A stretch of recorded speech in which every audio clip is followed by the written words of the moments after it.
Guys, अगर Netflix पे Taraji P हेंशन की मूवी स्ट्रॉ देखने की तैयारी कर रहे हैं तो मेरी एक एडवाइस है। प्लीज इस फिल्म को ना डिसकंटिन्यूटी पे मत देखिएगा, अदरवाइज आप इससे बिल्कुल भी इमोशनली कनेक्ट नहीं करेंगे।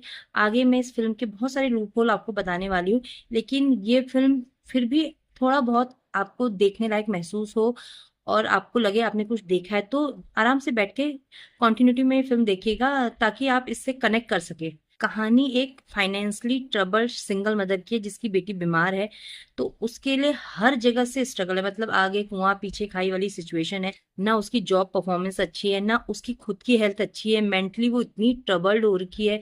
बच्ची बीमार है, रेंट देने के लिए पैसे नहीं है, और इतने हर्डल्स के बावजूद भी वो संघर्ष कर रही है। लेकिन उसका मेन मोटो अपनी लाइफ में है कि वो कैसे भी अपनी बेटी का इलाज कंटिन्यू रखे, उसे अच्छा खाना दे सके, उसे अच्छी एजुकेशन दे सके। कहने का मतलब ये है कि उसकी जिंदगी, उसकी दुनिया उसकी छोटी सी 8 साल की बच्ची के इर्द गिर्द ही घूमती है। बट सिचुएशन तब बिगड़ती है जब उससे एक क्राइम हो जाता है अननोइंगली, और साथ ही वो एक बैंक रॉबरी के केस में भी फंस जाती है। ये कहानी शायद सुनने में या अगर इसका डिस्क्रिप्शन दिया जाए तो इंटरेस्टिंग लगे, बट इस फिल्म को आपको शुरू से ही इमोशनल कनेक्ट कराने की कोशिश की गई है कि आप ताराजी पी हेंशन को देखते हैं, वो बहुत डिस्टर्ब, हौच पौच जिस शॉप पे वो काम करती है उसका बॉस बहुत अड़ियल किस्म का इंसान है।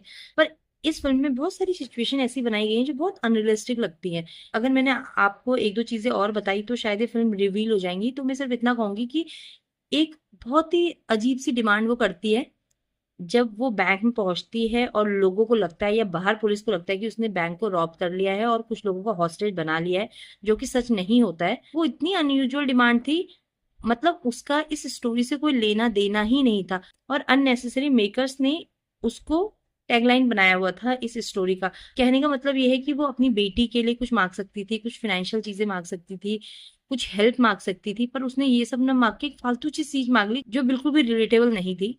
ये फिल्म शुरू होते ही आपको इमोशनली ड्रेन करने की कोशिश करती है, पर आप ड्रेन नहीं होंगे। लास्ट का क्लाइमैक्स भी अनरियली लगता है। और मुझे इस फिल्म में एक बात बिल्कुल समझ में नहीं आई कि फिल्म में 98 से ज्यादा जो कैरेक्टर थे वो ब्लैक अमेरिकन थे। आई डोंट नो कि ऐसा क्यों था।